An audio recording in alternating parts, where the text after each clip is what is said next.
നമസ്തേ നമസ്തേ എല്ലാവർക്കും good morning. ഇന്ന് ഞാൻ ചെയ്യുന്ന വീഡിയോ പണ്ട് കാലം തൊട്ടേ നമ്മൾ ചെയ്തുകൊണ്ടിരിക്കുന്നതും എന്നാൽ ചില ആൾക്കാർക്ക് ചെയ്യാൻ മടിയുള്ളതും എന്നാൽ ഇത് ചെയ്താൽ നമുക്കുണ്ടാകുന്ന സാറ്റിസ്ഫാക്ഷൻ ഒരുപാടുണ്ട് എന്നതിനെക്കുറിച്ച് വെളിവാക്കുന്നതും അതുപോലെ തന്നെ നമുക്കിതുകൊണ്ട് എന്തെല്ലാം മെച്ചങ്ങളുണ്ട്, സാറ്റിസ്ഫാക്ഷൻ മാത്രമല്ല ബാക്കി എന്തെല്ലാം മെച്ചങ്ങളുണ്ട് എന്നതിനെക്കുറിച്ചൊക്കെ നമുക്കൊന്ന് നോക്കാട്ടോ. അതിന് വേണ്ടിയിട്ട് ഞാൻ ഈ വീഡിയോ ഇടുന്നതാണ് കേട്ടോ. നമ്മളൊക്കെ സ്ഥിരം ചെയ്യണ കാര്യങ്ങൾ തന്നെയാണ്, എങ്കിലും അതിൻ്റെ ഗുണങ്ങൾ എന്തൊക്കെയുണ്ട് നമുക്കൊന്ന് ആലോചിച്ച് നോക്കാം, ചിന്തിക്കാം കേട്ടോ. ഓക്കെ, നേരം ഇപ്പോൾ വെളുത്ത് വരുന്നേ ഉള്ളൂ കേട്ടോ. ഞാൻ എന്തായാലും ചൂലൊക്കെ എടുത്ത് ഒന്ന് അടിച്ചു വരാമെന്ന് വെച്ചു, മുറ്റടിക്കാമെന്ന് വെച്ചു കേട്ടോ. അപ്പോൾ മുറ്റടിക്കാൻ പലതരം ചൂലുണ്ടല്ലോ. കുറ്റിച്ചൂലാണ് മുറ്റടിക്കാൻ ഏറ്റവും നല്ലത്. നന്നായിട്ട് കുമ്പിട്ട് നിന്ന് മുറ്റടിച്ചാൽ നടുവിനൊക്കെ നല്ലതാണ്, നല്ല എക്സർസൈസ് ചെയ്യുന്നതിന് തുല്യമാണ് ഈ മുറ്റമടി. രണ്ട് ഗുണമുണ്ട്, എക്സർസൈസും ആയി നമുക്ക്, അതുപോലെ തന്നെ മുറ്റം വൃത്തിയാവുകയും ചെയ്യും.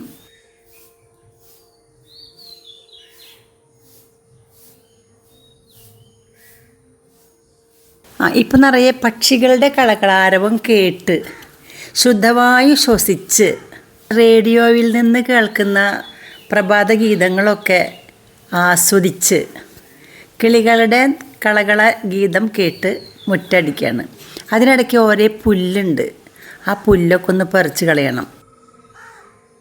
ഇങ്ങനെ പറയും, അടിക്കുമ്പോൾ പിച്ചണം എന്ന്. അടിക്കുമ്പോൾ പിച്ചണം എന്ന് വെച്ചാൽ മുറ്റം അടിക്കുമ്പോൾ വല്ല പുല്ലും കണ്ടാൽ അത് നുള്ളിക്കളയണം എന്നർത്ഥം. അടിക്കുമ്പോൾ പിച്ചണം അല്ലെങ്കിൽ നുള്ളണം എന്നർത്ഥം. പുല്ല് നുള്ളിക്കളഞ്ഞ് അപ്പപ്പോഴത്തെ പുല്ല് അപ്പപ്പോൾ കളഞ്ഞിട്ട് വേണം മുറ്റടിക്കാനായിട്ട്, അല്ലെങ്കിൽ അതങ്ങനെ വലുതാവും. എൻ്റെ മുറ്റത്തും ഓരോ പുല്ലുണ്ട്.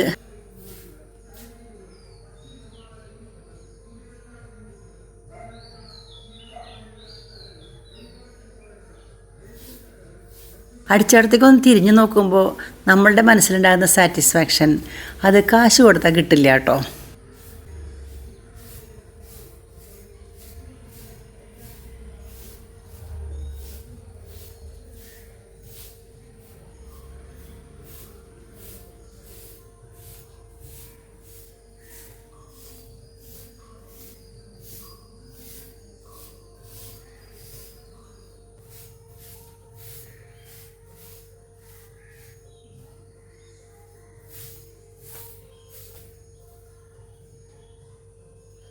ഇപ്പോൾ ഫ്ലാറ്റുകളിലൊക്കെ താമസിക്കുന്ന ആൾക്കാർക്ക് ഈ ഒരു പണി ഇല്ലല്ലോ അല്ലേ.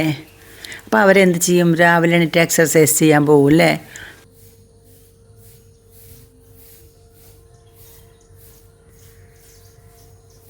മുറ്റം അടിച്ചിട്ട് കിട്ടുന്ന ചവറുണ്ടല്ലോ, ചപ്പ് ചവറുകൾ, ഇത് നല്ല ഒരു വളമാക്കി നമുക്ക് എടുക്കാം. ചാക്കിലാക്കിയിട്ട് വിൽക്കുക. തലേ ദിവസത്തെ കഞ്ഞിവെള്ളം ഉണ്ടെങ്കിൽ അതൊക്കെ അതിലൊഴിച്ച്, പച്ചക്കറിയുടെ സാധനങ്ങളൊക്കെ ഉണ്ടെങ്കിൽ അതൊക്കെ അതിലൊഴിച്ച്, കുറച്ച് മണ്ണൊക്കെ ഇട്ട്, ചാണപ്പൊടി ഉണ്ടെങ്കിൽ കൂട്ടിച്ചേർത്ത് നല്ല ജൈവവളം ഉണ്ടാക്കാം, കമ്പോസ്റ്റ്. അപ്പോൾ ഈ ഇല നമുക്ക് ചാക്കിലിട്ടെടുത്ത് വയ്ക്കാം, അല്ലെങ്കിൽ ചാക്കിലോ ചെടിച്ചട്ടിയിലോ അടിയിലിട്ടിട്ട് കുറച്ച് മണ്ണിട്ട് ചെടികൾ വയ്ക്കാം. അപ്പം എന്തായാലും ഈ ഇല നമുക്ക് കളയണ്ട കേട്ടോ, ഉപയോഗിക്കാം.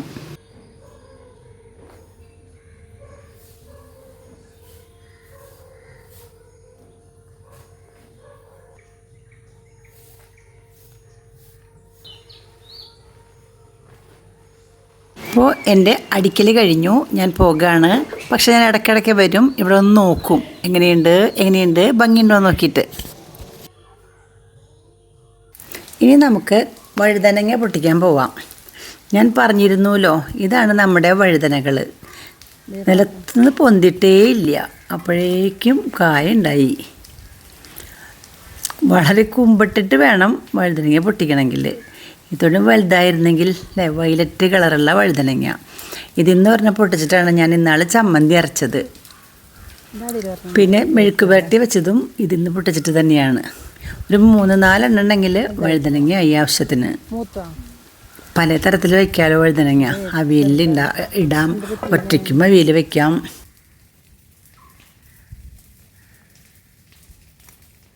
കഴിഞ്ഞ വഴുതനങ്ങ പൊട്ടിച്ചു. ഇതിൻ്റെ ഇപ്പുറത്ത് ചീര നിൽക്കുന്നുണ്ട് കേട്ടോ. നമുക്ക് പിന്നെ ഒരു ദിവസം പൊട്ടിക്കാം. അധികം വലുതാവാൻ നിൽക്കണ്ട. കതിരാവണേക്കാളും മുമ്പ് നമുക്ക് ചീര നുള്ളണം. ഇനി നിങ്ങൾക്ക് സൂത്രം കാണിച്ചു തരാം ഞാൻ കേട്ടോ. നോക്കൂ, നമ്മുടെ കുഞ്ഞ് പ്ലാവില്ലേ, അതിമ ചക്കയുണ്ടായി. അവിടെ അതിൻ്റെ അപ്പുറത്ത് മൂന്ന് അപ്പുറത്ത് പറഞ്ഞിട്ടുണ്ട്. ഇതൊക്കെ ഉണ്ട്. വലുതാവും ഇതൊക്കെ. വാ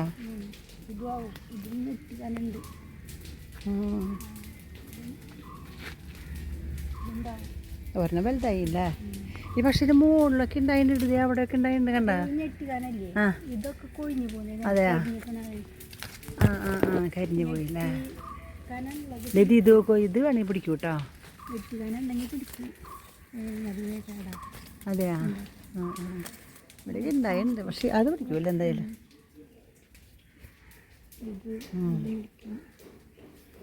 ഇതിന് കനണ്ട് നെറ്റിക്കല്ലേ? വഴുതനങ്ങ ഞാൻ സ്പീഡിൽ അരിഞ്ഞപ്പോൾ എൻ്റെ വിരൽ മുറിഞ്ഞു കേട്ടോ. അപ്പം വിരൽ മുറിഞ്ഞാൽ എന്താ ചെയ്യുക? കണ്ടോ, ചോരയൊക്കെ നന്നായിട്ട് വന്നു. ചോര തുമ്പ് രസം മുറിഞ്ഞു. അപ്പം നമ്മളെന്താ ചെയ്യുക? മരുന്ന് പറ്റാല്ലേ? മുറിഞ്ഞാൽ അതിനുള്ള മരുന്ന് നമ്മുടെ മുറ്റത്തുണ്ട് കേട്ടോ. ഞാൻ തന്നെ പോയി പൊട്ടിക്കാം. കണ്ടോ, ഇതാണ് മുറിവിനുള്ള മരുന്ന് കേട്ടോ. ഞാൻ 2 ചട്ടിയിൽ നിറയെ ഉണ്ടാക്കിയിട്ടുണ്ട്. ഇതിൻ്റെ പേര് മുറി കൂടി എന്നാണ്, മുറി കൂട്ടി. ഇത് കൊണ്ടുവന്നിട്ട് നമുക്ക് നന്നായിട്ട് ഇങ്ങനെ കയ്യിലിട്ട് കശക്കിയിട്ട് പുരട്ടാട്ടോ. പണ്ട് മുറിവ് വന്നാലേ കണ്ടോ, കൈ മുറിഞ്ഞു, കഴുകി കേട്ടോ. നല്ലോണം മുറിഞ്ഞിട്ടുണ്ട്.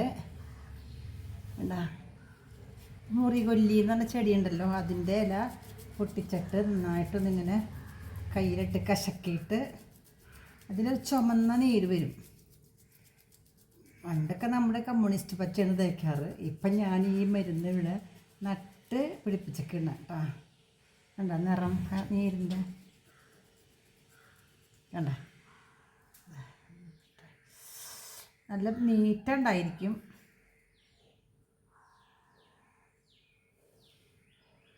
മുറികൊല്ലി എന്ന് പറഞ്ഞ ചെടി ഉണ്ടല്ലോ, നമ്മുടെ വീട്ടിൽ ഇപ്പം ഇഷ്ടം പോലെ ഉണ്ട് കേട്ടോ. നിങ്ങളുടെ വീട്ടിലുണ്ടോ? അപ്പോൾ ഇത് കുറച്ച് പൊട്ടിച്ചിട്ടേ അതിൻ്റെ നീരങ്ങോട്ട് ആക്കുക, അമർത്തി വയ്ക്കുക. പിന്നെ ശരിക്കും പറഞ്ഞാൽ പറയുക, ഏതായാലും ഇത് വെച്ചിട്ടുണ്ടെങ്കിൽ ഏത് മുറിവ് ഉണങ്ങും കേട്ടോ.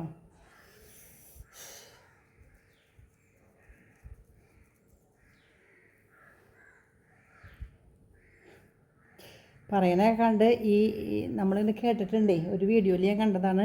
ഈ ചെടിയുടെ ഇലയുണ്ടല്ലോ കുറേ പൊട്ടിച്ചിട്ട് ഉണക്കി പൊടിച്ചിട്ട് ഇങ്ങനെ എടുത്തു വെച്ചാൽ മുറിവ് നമുക്ക് ആവശ്യമില്ല. നമ്മളൊക്കെ ഫ്രഷായ സാധനം കൊണ്ടാണ് ഉപയോഗിക്കുന്നത്.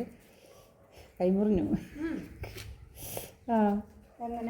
ഞാൻ വഴുതനങ്ങ നുറുക്കിയതാ, ഇങ്ങനെ നുറുക്കിയപ്പോൾ എൻ്റെ കൈമ കൊണ്ടാണ് മുറിഞ്ഞു. അപ്പം മുറികൊല്ലി ഇല്ല, അതേ വായ തുറന്നുണ്ട് കണ്ട. ഇപ്പം കൂടുമോ? കൂടും. അപ്പം ഇങ്ങനെ അടർന്ന് നിൽക്കില്ല, അത് ശരിയാവും. അതെ, എൻ്റെ അടുത്ത് അങ്ങനെയല്ല. ഞാൻ അടയ്ക്ക പൊളിക്കുമ്പോൾ കുറ്റി അത്ര ഇവിടെ കോട്ട പോലെയായിരുന്നു. അതെ, നമുക്ക് ഈ ചെടി കാണാം കേട്ടോ. കണ്ടോ, ഇതാണ് ചെടി, വയലറ്റ് കളറുള്ള ചെടി. അതിൻ്റെ ഉൾഭാഗം പച്ച കളറും അടിഭാഗം ചുമപ്പ് കളറും. ഇത് ചട്ടിയിൽ നട്ടിട്ട് കുറേ നാളായി കേട്ടോ. അപ്പോൾ എപ്പം മുറിവ് പറ്റിയാലും ഉടനെ തന്നെ ഇത് 2 ഇല പൊട്ടിച്ച് കയ്യിലിട്ടൊന്ന് കശക്കി പെരട്ട്, അത് മാറും കേട്ടോ. വീഡിയോ ഇഷ്ടമായോ നിങ്ങൾക്ക്? എങ്കിലൊരു ലൈക്ക്.